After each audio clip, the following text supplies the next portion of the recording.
So, as for this first question, should we be more stoic? It depends on what we mean by stoic. Typically, what is meant by stoic in your, you know, everyday speech is to be emotionless.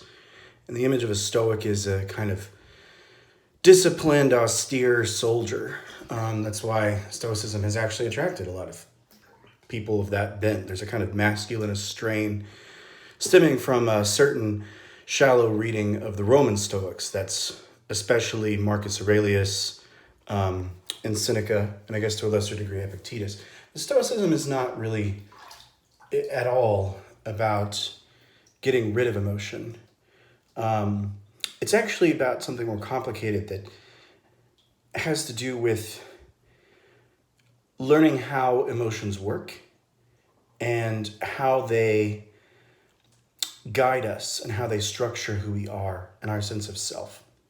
And this is something shared by the Stoics with the Epicureans, Aristotelians, to some extent, Platonists, and also the skeptics. And the basic idea that all of them share is this, is that we need to understand what is and is not in our control. And we need to delineate between those things and assign virtue, that's the word virtue in this case means excellence, a kind of flourishing of your being, to those things which are in your control. So it's not in my control whether or not a pandemic hits, right? That is beyond me, and it's bigger than anything in my immediate circle. But how I respond to it and the kind of tendency that I support within the collective, kind of political angle to it, those things are in my power. Similarly, I might have a reaction, an emotional reaction to something that's very immediate. This is what the Stoic Seneca called kind of a pre-impression, a pre-emotion. That something happens to you and you have this initial quick response. But then right after that, there's something else going on. Do you decide what to do with that? Do you nurture it? Do you question it? Do you perhaps reject it? In other words, you make a judgment about it. And in this case, what the Stoics are saying is that emotions are ultimately judgments. They're decisions. We might have an initial feeling, but for that feeling to become an emotion requires our participation, our engagement. So in a sense, yes, we should be more stoic during this time, in that we should come to terms with the things that are in the sphere of our control. The things that are outside of our control, they can be preferred or dispreferred, but they have to be in the category of what are called indifference. Things that we are indifferent to some degree. Obviously, we prefer for there to be no pandemic, but we can't control that. So we can't make it a matter of assigning value in ourselves or those around us of whether or not those things take place. We have to instead find value in the things that are in our control. You can see this too in the case of, say you were arrested for political activity. Of course, you don't prefer that at all. But how you respond to that situation, do you respond in a manner where you betray your comrades? Do you betray your best self, rather quickly?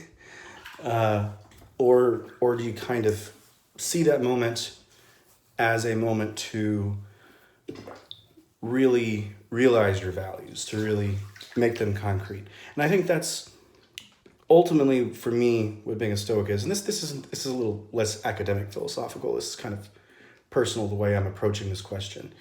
But Stoicism is all about what you do with what you've got. We have freedom. This is a kind of Sartrean instead of Stoic moment, but we have freedom in every situation in that we decide how to interpret it. And we should strive for a condition of flourishing and health and vitality within whatever circumstances we're in.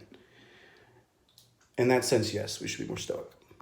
So now I want to take just a minute to continue with this theme of the Stoics with a brief reading from Epictetus's Enchiridion, that is the handbook. And this is just the very first section. Some things are within our power, while others are not. Within our power are opinion, motivation, desire, aversion, and in a word, whatever is of our own doing. Not within our power are our body, our property, reputation, office, in a word, whatever is not of our own doing. The things that are within our power are by nature free and immune to hindrance and obstruction, while those that are not within our power are weak, slavish, subject to hindrance, and not our own. Remember, then, that if you regard that which is by nature slavish as being free, and that which is not your own as being your own, you'll have cause to lament, you'll have a troubled mind, and you'll find fault with both gods and human beings. But if you regard only that which is in your own power as being your own, and that which isn't your own as not being your own, no one will ever be able to coerce you. No one will ever hinder you. You'll find fault with no one. You'll accuse no one. You'll do nothing whatever against your will. You'll have no enemy, and no one will ever harm you, because no harm can affect you. So there's a lot of things here to unpack, and I'm not going to do that because this isn't an academic thing. I will point out that he mentions this slavish and free thing. Do keep in mind Epictetus himself was a freed slave. But nonetheless, that kind of, I think, gets to the point of what I was trying to say earlier. And when we're looking at a situation as dark as this one, I think the Stoics and the Epicureans and the Aristotelians have a lot to offer us, because they engage in what Foucault calls techniques of the self, what Pierre Hadot calls spiritual practices, and these are of a secular nature, and they definitely can be woven in with religious ones. Of course, lots of Christians did that with Stoicism for a very long time, and Platonism. So that's definitely something that can be done. But as secular people, a lot of us, we miss out on some of those things, and we are kind of left with just existing in the world and feeling things as they come, and making judgments and moving on, instead of reflecting on these sort of deeper meanings and this deeper inner power that we might have to affect the way we think of things. Now, I don't take the extreme view of many of the Stoics that we can live a sort of sagely state of bliss. That's why I'm more drawn to the Epicureans anyway, in that I think reason itself is a product of the kind of push and pull of pain and pleasure, of aversion and attraction that sort of structures the entirety of nature. Anyway, that's neither here nor there, but in brief, yeah, I think that we should become more Stoic, we should become more Epicurean, we should become more Hellenistic philosophical, because that really unlocks a lot of potential that's lost in the more stodgy academic side of philosophy. And, it escapes the pitfalls of all the various theologies that come with religion, and it allows some, there's a good deal of, we don't want to be like totally eclectic, but a little bit of mixing and matching, I think, is good and healthy in philosophy. There are days I feel very Epicurean and days I feel very Stoic. There are days I definitely feel very skeptic. The skeptics is a whole nother thing that I should discuss sometime. But nonetheless, let's move on to another question. And that one is... So now we're going to move on to another question. And that question is, were the Spartans communists? No. I guess I should do a little more. Okay. So the reason this comes up is because people have sort of thought of the Spartan ruling class, those are the Spartans,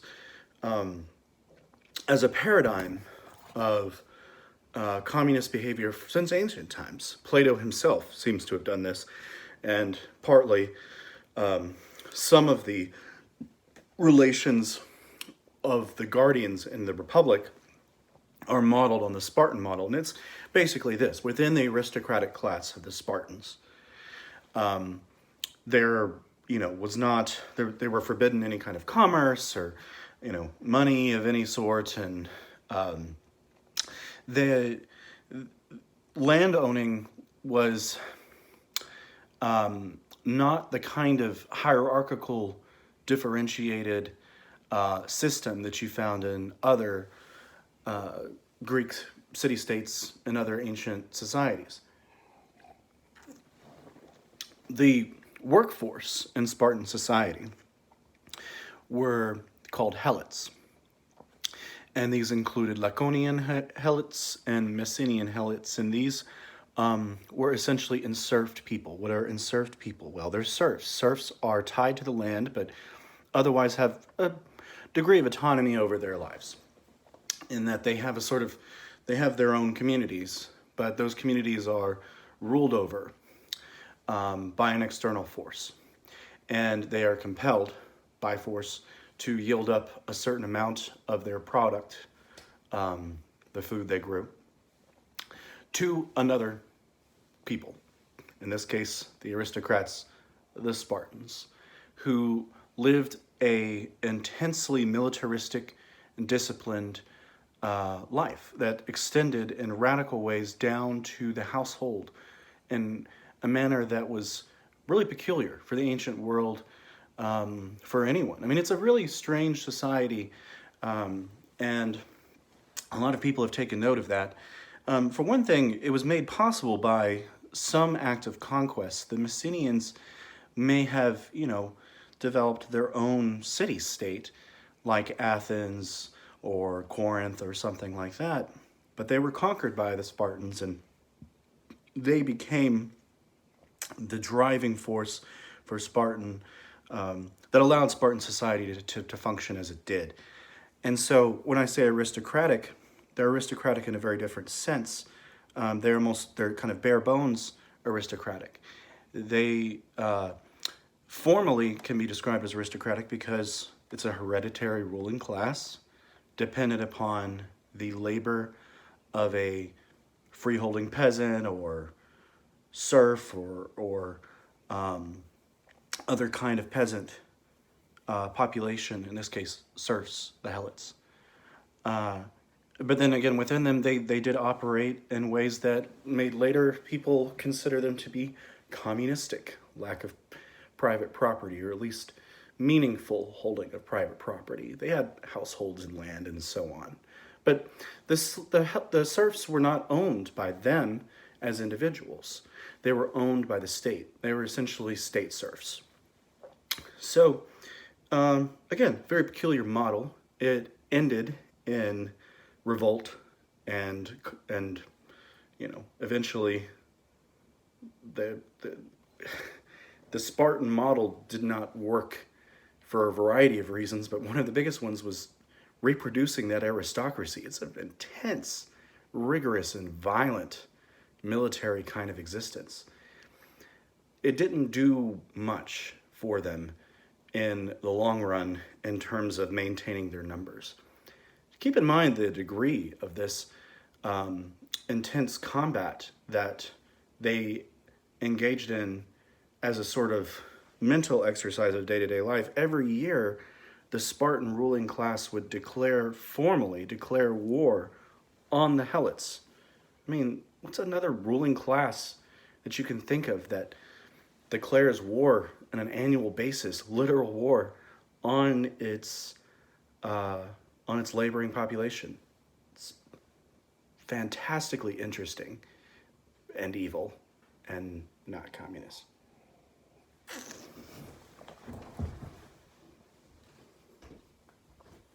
Oh, wrong way. I'm going to do a few more rapid fire questions now. veering away from ancient stuff. So one of the things I've heard lately from critics of Animal Crossing, yeah, Animal Crossing, the video game on the Nintendo Switch, is why in the world would I want to pay money to play a video game where I am doing all the shit that I do in normal life, you know? And here's my take on games like Animal Crossing. I haven't played it, but I've played similar games. Real life, the rules are rather arbitrary and shitty, and there's a lot of force and coercion. We're compelled by the force of circumstance to sell our labor in the form of wages. So, if you don't work, or if somebody isn't working in your life somewhere, you don't eat. And that's a really terrible state of affairs. And we don't really recognize just how terrible it is a lot of the time because we're so acclimated to it. But there's something really refreshing about engaging in the kind of purposive labor with a set of rules that hold, that are not arbitrary, or if this establishment is arbitrary, at least the maintenance of them isn't. They're consistent. They're not contradictory. If you do these things, you'll get this result.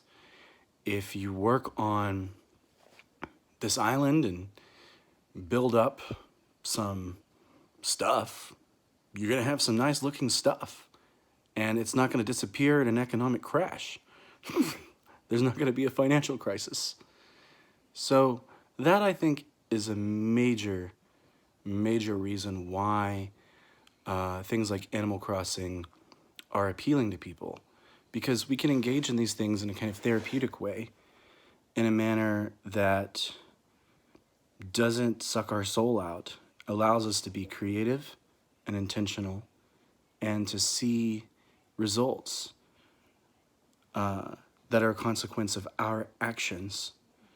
And we're pretty sure of what those results are going to be because the rules aren't inconsistently applied. They're not, it's, if you put this work in, you're going to get this thing out.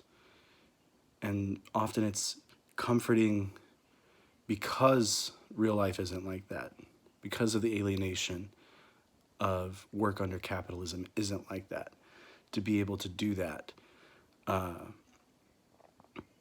So Animal Crossing, the antidote to alienation.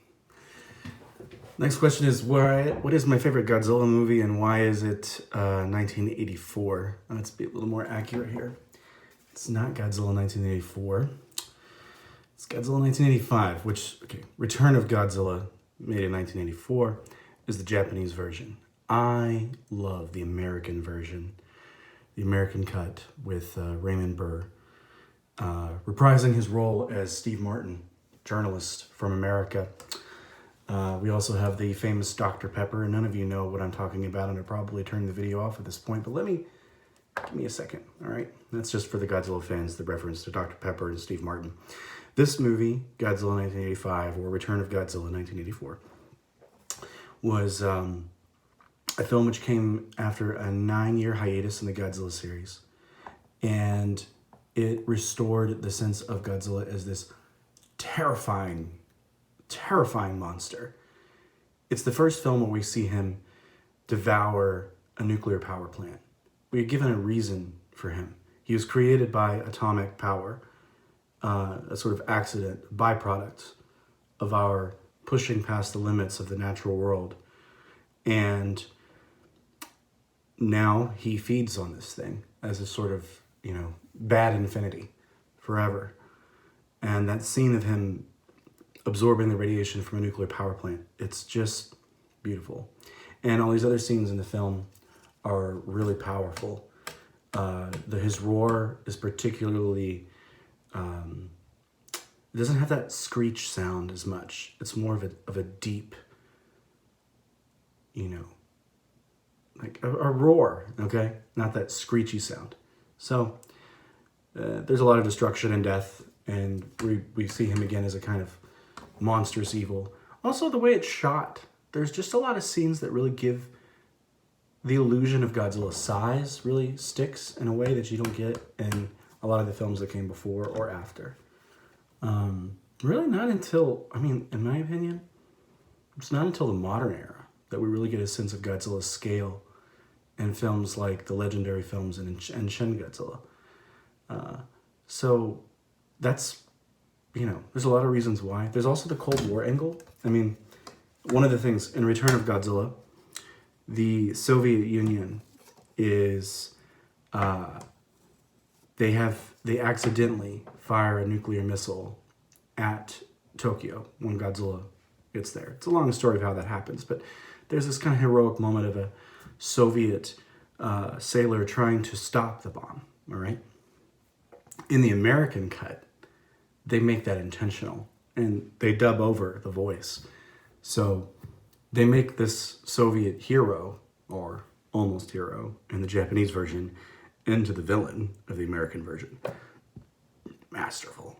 Also, it includes the Super X, which is a nice nod to the fact that it gets boring to watch Godzilla wreck a city all the time without fighting a monster, but also the plausibility is already off the charts with a monster, but once you throw in another one, it becomes kind of comic booky, slapsticky, which is fine. I'm all about that. I mean, clearly, look at this. Tattoos everywhere. I've got all kinds of kaiju here. Camera. But yeah, the Super X allows you to have that moment, but make it believable. And there's all this commentary on Japan in the 1980s. The idea that Japan was going to buy up the world and be this great superpower, before a big financial crash, real estate crash. And they haven't really recovered since from all of that. Capitalism is a hell of a drug. That's kind of the message of the movie and of a lot of Godzilla stuff. That's part of why I love Godzilla. Are dinosaur movies monster movies? It's a good question. Short answer, yes. Dinosaur movies are monster movies. And why do I say this? Well, dinosaurs aren't monsters, are they? They're animals that lived at a certain time. Right, so is this what a T-Rex looked like? No, it's not. I mean, it's our imagination of them, and that's how dinosaurs have been from the beginning. I mean, if you look at the original drawings, you've got these giant lizards lumbering around monsters. And our image of dinosaurs has been a kind of naturalistic monster. We want to retain the notion of the monstrous. And so, how do we do it? We got a naturalistic explanation. So, dinosaur movies, if you look at their structure, are often movies about the wild. So, they have something in common with movies that aren't strictly monster movies. But in general, they are creatures of a mythic type rather than a purely naturalistic type. There's the odd movie here and there that maybe captures that. But I would argue, for instance, Jurassic World, not a great film, but it gets this one aspect right. And its reflection on the Indominus and how the creation of the Indominus Rex is directly a product of what? It's a product of the profit motive that the company engine has. They need to wow their audience. So they create this particularly awesome predator. The dinosaurs don't have feathers. They don't grow up in a cycle of life in which, they're instructed by their parents, for those who were raised by parents, which, at least in the case of some dinosaurs, we know was the case, like Myosaurus. So, they're kind of genetic monstrosities. That's kind of the point of Jurassic Park. But nonetheless, when you look at a dinosaur movie, you're looking at a snapshot of what people at that time imagined the monsters to be. And that is part of the reason why I'm so drawn to the monstrous in general is the changing nature of the monstrous over time. Tells us a lot about that specific situation, that context, that moment in history, how people imagined these things. Even the schlockiest movie like Planet of the Dinosaurs got some of that. You can go, well, some of the earliest films, like, major special effects films were dinosaur movies, like The Lost World, like the original Lost World, or King Kong, which was, half of it's like a dinosaur movie, really. So yeah, dinosaur movies are monster movies. They fit in that same genre as kaiju and things like The Beast from 20,000 Fathoms and The Giant Behemoth and Them. And, the fact that it references some natural thing doesn't really matter in that calculus. It seems like a silly question, I know, and it is. And I've always kind of liked it. I don't know why. Probably because I'm a big nerd. I don't like dinosaurs and monsters.